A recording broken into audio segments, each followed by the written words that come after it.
ஓம் நம சிவாய. ஆதி சைவர்கள் பெருமை.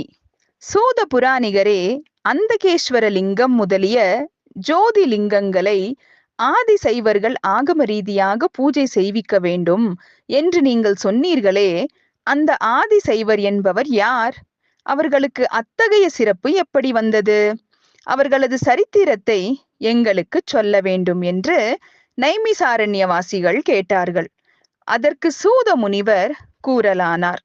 மாதவர்களே, சைவர்கள் அநாதி சைவர், ஆதி சைவர், மகா சைவர், அனுசைவர், அவாந்தர சைவர், பிரவர சைவர், அந்நிய சைவர் என்று 7 வகையினர் ஆவர். அவர்களில் ஆதி சைவர் சிவபெருமானது ஊர்த்துவ முகத்திலிருந்து தோன்றியவர்கள்.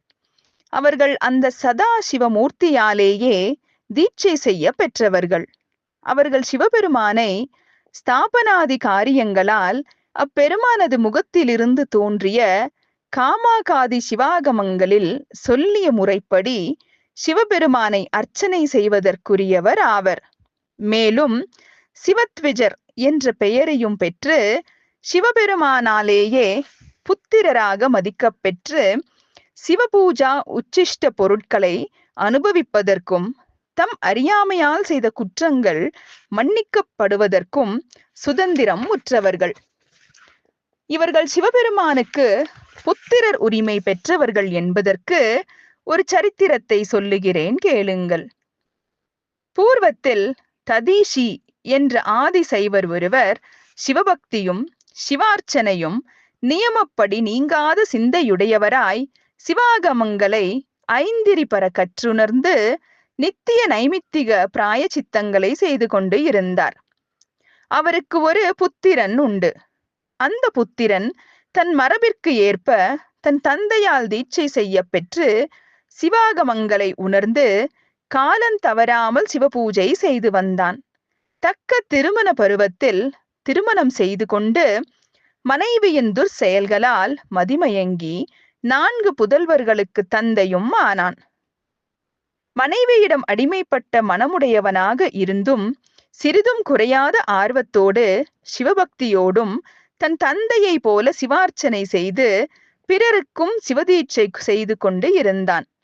ஒரு நாள் ததீஷி அயலூருக்கு செல்ல வேண்டி வந்ததால் அவன் தன் மகனை பார்த்து, புத்திரா, நான் ஊருக்கு போக வேண்டியிருப்பதால் நான் திரும்பி வரும் வரையில் வழக்கம் போல சிவலிங்க அர்ச்சனை செய்து வா என்று கூறி சென்றார். அங்கு சென்ற இடத்தில் உறவினரின் விருப்பத்தின்படி சிறிது காலம் அங்கேயே தங்கியிருந்தார். புத்திரனும் காலம் தவறாமல் சிவபூஜை செய்து வந்தான். அச்சமயத்தில் சிவராத்திரி தினம் வந்தது. உள்ளூரிலுள்ளோர் யாவரும் விரதமிருந்து சிவபூஜை செய்ய வேண்டிய நாள் ஆகையால் புத்திரனும் உபவாசமிருந்து அன்றிரவில் காலந்தோறும் பூஜித்து வந்தான். 3ஆம் கால பூஜை முடிந்த பிறகு தேவகதியாலும் தன் மனைவியின் துஷ்கிருத்தியாலும் மனம் தவறிய நிலையில் 4வது கால பூஜையை நடத்த நேரிட்டது. அதனால் சிவபெருமான் சினங்கொண்டு அவனை உன்மத்தனாகும்படி செய்தார். அன்று முதல் அந்த உன்மத்தனின் புதல்வர் 4வரில் மூத்த புதல்வனே சிவலிங்க அர்ச்சனையை செய்து வர வேண்டியதாயிற்று. உன்மத்தன் என்றால் பித்து பிடித்தவன் என்று அர்த்தம். சில நாட்கள் சென்ற பிறகு ததீஷி முனிவர் தம் ஊருக்கு திரும்பி வந்தார். தம் புத்திரன் உன்மத்தனாக இருப்பதை கண்டு துயரமடைந்தார். ஆயினும் நியமனப்படி சிவபூஜை செய்ய சிவபெருமான் பிரத்யட்சமாகி ததீஷியை நோக்கி, இத்தகைய புத்திரனை கொண்டு என்னை பூஜிக்க செய்தாயல்லவா என்று கண்டிக்க, ததீஷியும் மிகவும் பயந்து, அந்தோ அவன் அப்படியும் செய்தானா?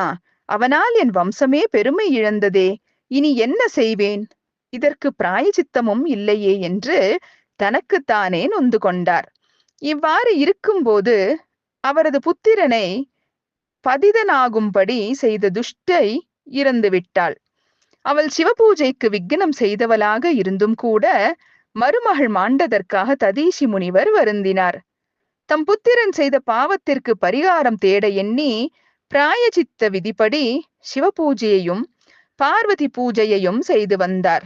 அதனால் பார்வதி தேவி ஆதிசைவர்கள் என் புத்திரர் ஆகையால் நீ அஞ்ச வேண்டாம் என்று அவரை தேற்றி சிவபெருமானிடம் ததீசி புத்திரன் செய்த பாவத்தை மன்னிக்க வேண்டி நெய்யால் ஸ்நானம் செய்வித்து சிவபெருமானால் யக்ஞோபவீதம் தரிப்பிக்கச் செய்து ஷோடசாட்சர சுரூபமாகிய சிவகாயத்ரியையும் ஸ்ரீ பஞ்சாட்சரியையும் உபதேசம் செய்வித்து 16 முறை ஜெபிக்கச் செய்தாள். அதனால் ததீசி புத்திரனின் பாபங்கள் நீங்கின.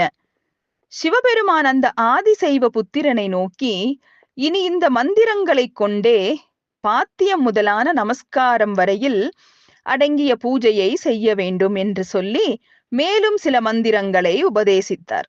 தானியம், பழம், வஸ்திரம், நெய், எண்ணெய் முதலிய சிவபூஜை செய்த மீதையை எல்லாம் நீங்கள் அனுபவித்தால் உங்களுக்கு தோஷமில்லை. ஆதி சைவர்களாகிய நீங்கள் என் முகத்தில் தோன்றியவராகையால் எனக்கு நிவேதித்தவைகளை நீங்கள் அனுபவத்திற்கு உரியவரேயன்றி பிறர் அதை பெறுதற்கும் பாத்திரக்காரர் ஆகார். ஓம் நம சிவாய.